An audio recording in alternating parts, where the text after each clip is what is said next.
Nirmal Jain, Chairman of IIFL, joins us. Nirmal, good afternoon. What a delight to have you back on ET Now. Nirmal, let me start with something which is of immense market curiosity. There is a buzz in the market that some of your key employees who run your institutional business, they are on their way out. Nikunj, in fact, this is one rumor which in last 3 years I denied 6 times on your channel alone. And I don't know how people don't get tired, because there are some petty operators who are desperate, for whatever reasons, and they keep spreading these rumors. So there are multiple SMSs that come, like there are some of the, my friends called and said that they got some 4-5 SMS. And obviously when there's a news, you don't get SMS like this. So they are absolutely baseless and false, and I think it's something which is, that hardly deserves your channel time, because these kind of rumors keep coming, I think, every month or every couple of months. Maybe the fact that I denied 6 times, you should go back to your source, that on the previous occasion you keep coming back with these kind of rumors, but why they don't have, why no event has happened like this? But there is no smoke without fire, Nirmal. Why is that this rumor is not dying down? But it's for 3 years now, so I don't know how long the fire and smoke story will sustain. So we are seeing smoke for a long time, and then there's no fire actually. So let me be specific here. Neem Kumar and Anirudh Dange, they both are key people to institutional business. Yeah, what you're confirming to us, they both are not going. Yeah, both are there, very much intact and perfectly hale and hearty, and doing their job in normal course. You've shut down your Singapore operation business. That's right. Are you done with your cost cutting? We have the Singapore operations has been completely different. In fact, Prabodh, who was handling Singapore, now will move back to India and strengthen our team here. But Singapore operations, we have been running for last 2 years, and it probably will take, we realize that it can take much longer to break even. So we are suspended for the time being. And we are done with that cost cutting which was in Singapore. Okay, Nirmal, then shift focus to things which are not looking hale and hearty, the market. Do you think this is nervousness ahead of the final notification on GAR, which is coming up on May 7th, and perhaps that is something that the market, in anticipation of what may come out, is sort of easing out? I think for market, the bigger problem is the crude oil prices, which again started moving up. And more importantly, if you see the market's health, that will be more reflected in the currency, because rupee has already crossed 53. And our current account deficit is almost at all-time high. And the problem is that there's a gap in import and export, and our imports are by and large inelastic, and that gap is met by invisibles and capital. So that is not sustainable, and that is what is making FIs worry more, because if you bring in dollars today, and if the rupee depreciates, so when you want to take it back, then your rupee returns are significantly reduced by the rupee's depreciation. So I think currency has to stabilize. That is one important factor which is impacting FI sentiment at this point in time. But besides that, of course, there's a GAR, and then there is even globally also there's a lot of uncertainty. So if you look at Asian markets or emerging markets, again, they have not been very stable. So what's the worst case scenario, Nirmal, that we could stare at? Because some analysts are also talking about levels of 55 for the dollar in the near term, considering the RBI has pretty much run out of tools to control the liquidity as well as the currency situation. Yeah, 55 is quite in sight. In fact, 55 seems, not too far. But maybe if you look at 1 year's time, then, even 58 or 60 is a level which is not impossible to think of. Now, the problem is, there's a huge structural problem in terms of our balance of payment. And, you may have burst of, say, flows from NRIs, the way it happened 2-3 months ago when the deposit rates or the interest rates were increased.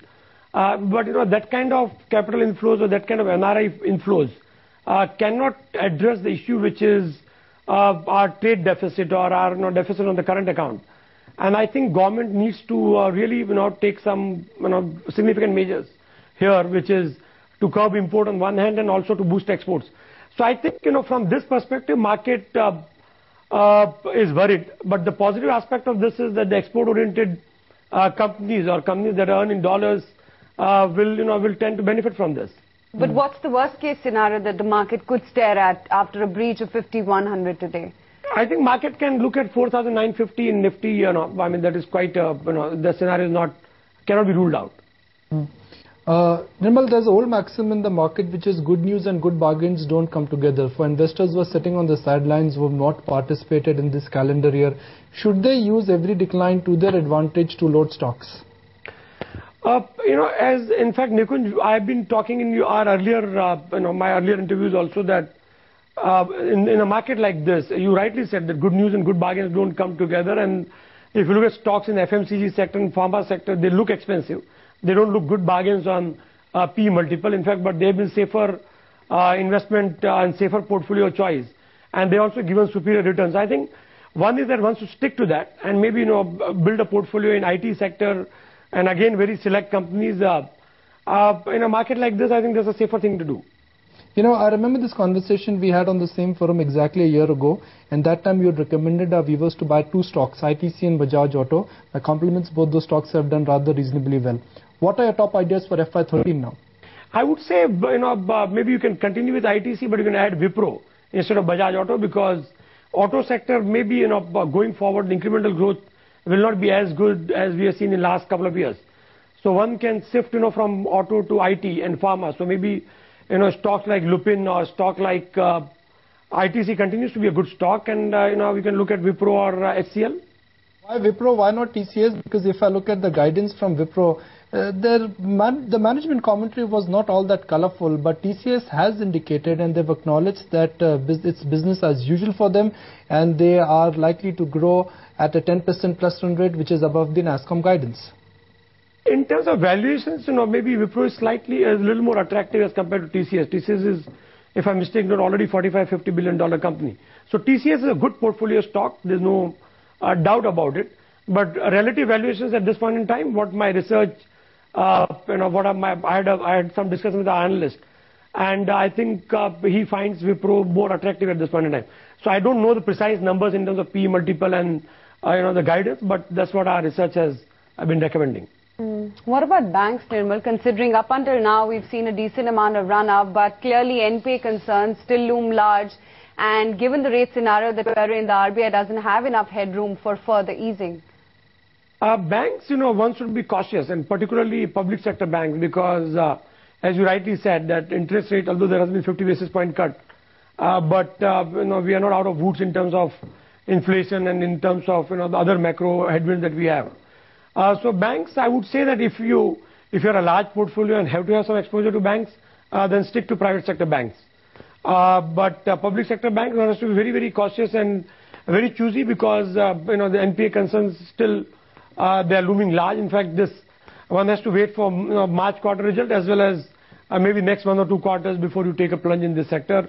Let inflation, interest rates, and rupee stabilize before we get into this. Nirmal, this may sound like a rather simple personal finance question, but but if you have to advise a retail viewer who has a capital of about 5 lakh rupees and wants to decide between an asset class, and if the options are 10% fixed maturity product versus 15% in equities, which is not risk free, what would you advise for next 1 year? 10% in fixed maturity FMP plan, which becomes 15% pre-tax. But in equities also 15% would be, maybe if you can hold it for more than a year, it becomes post-tax return. I would say that split your portfolio at this point in time 50-50. So put 50% in FMP or a fixed income instruments, and another 50% in equity through a good mutual fund, if your portfolio is just about 5 lakh rupees. So Nirmal, before we wrap the discussion, I'm archiving a statement that there is no churn at the top when it comes to your institutional business. Yes, absolutely. And you should highlight it that the chairman of the company has categorically denied and said that these rumors are rubbish and motivated.